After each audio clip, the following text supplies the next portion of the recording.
ভক্তদের ব্যাপক অংশগ্রহণ ও উৎসাহের মধ্য দিয়ে আজ পালিত হয়েছে জগন্নাথ দেবের রথযাত্রা। সনাতন ধর্মাবলম্বীদের এই উৎসবে রাজপথে নামে ঢল। পুণ্যের আশায় রাস্তার দুপাশে ছিল সাধারণ ভক্ত ও সাধুরা।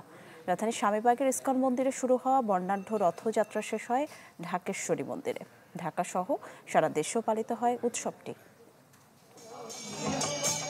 সড়কে অপেক্ষমান শ্রী শ্রী জগন্নাথ দেবের ভক্তরা। সনাতন ধর্মের বিশ্বাস মতে ভক্তদের আশীর্বাদ দিতে স্বয়ং ঈশ্বর নেমে আসেন পথে।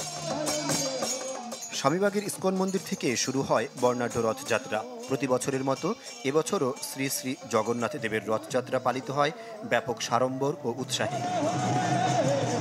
এই একমাত্র দর্শন দেওয়ার জন্য সবাইকে পাপি টাপি যত আছেন সবাইকে উদ্ধার করার জন্য এই রাস্তায় নামেন। আমাদের সারা বছর যত কষ্ট আছে, যত মনের কথা আছে, ভগবানকে বলতে আসছি যেন আমাদেরকে সবাইকে যেন মনের আশা পূরণ করে। আমরা চাই যে ভবিষ্যতেও যেন আমাদের প্রজন্মরা এইভাবেই সবকিছু ধরে রাখতে পারে, আমাদের সংস্কৃতিগুলো যেন এইভাবেই টিকে থাকে। সকলের সমৃদ্ধির এবং সম্প্রীতির বন্ধনের মধ্য দিয়ে আমরা এই রথযাত্রার উৎসব নিয়ে আমরা ঢাকেশ্বরী কেন্দ্রীয় মন্দিরে যাত্রা করব।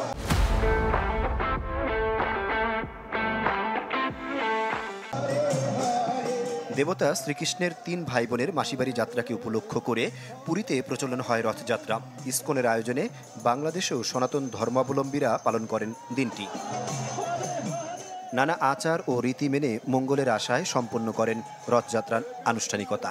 জগন্নাথ হচ্ছে সবসময় মন্দির থাকে এবং ভক্তদের কৃপা করার জন্য তিনি রাজপথে নেমে আসেন।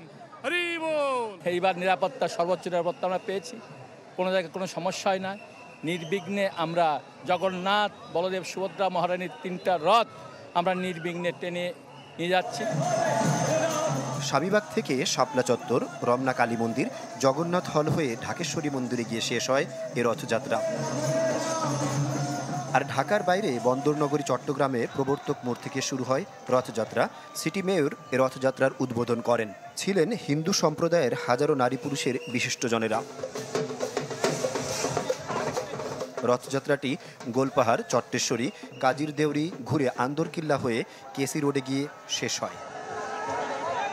আহমেদ সোহাগ, চ্যানেল 24, ঢাকা।